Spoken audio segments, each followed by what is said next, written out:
शिक्षकगण, उपस्थित छात्र छात्राओं एवं मेरे प्यारे प्यारे भाई बहनों, आप सभी को मेरा सादर नमन। मैं जागृति मिश्रा, एसएन सिन्हा कॉलेज टिकारी की छात्रा, आज आप सबके समक्ष अहिल्याबाई की जीवनी की कुछ कथाएं आप सबके समक्ष व्यक्त करना चाहती हूँ, कुछ पंक्तियां उनकी बोलना चाहती हूँ।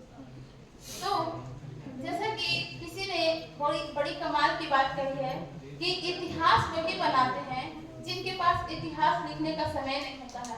हमारे भारत देश में कई ऐसी शख्सियतें हुई हैं जिनके बारे में आपको हमको काफी कुछ पता होता है, लेकिन कई ऐसी शख्सियतें हुई हैं जिनकी जानकारी हमें बहुत कम होती है।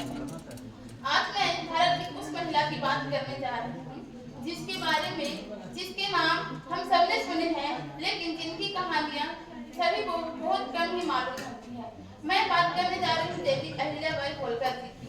देवी अहिल्याबाई होलकर जी का जन्म 31 मई 1725 ईस्वी को महाराष्ट्र अहमदनगर जिले के चौड़ी नामक गांव में हुआ था।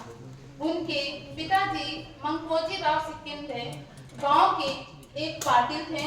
उस समय वो जमाना था जब खासकर महिलाओं को शिक्षा नहीं दी जाती थी। ऐसे में उनके पिताजी ने अपनी पुत्री को पढ़ने लिखने लायक बनाया। एक प्रखर बुद्धि की महिलाएं बनाई जो अभी साम्राज्य संभालने में काफी कुशल रही थी।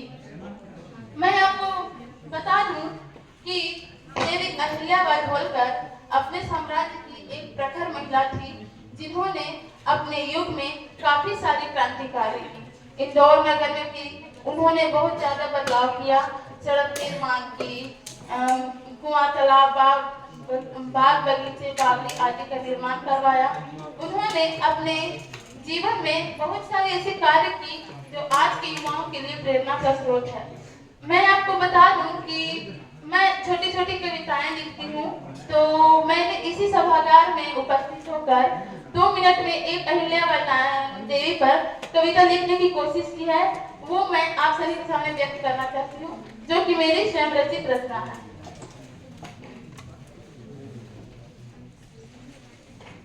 शीर्षक है ऐसी थी देवी अहिल्याबाई नारी। अहिल्याबाई थी एक ऐसी नारी, अकेले थी ये सब पर भारी। अहिल्याबाई थी एक ऐसी नारी, अकेले थी ये सब पर भारी। धैर्य और साहस से इन्होंने राज्य संभाला था।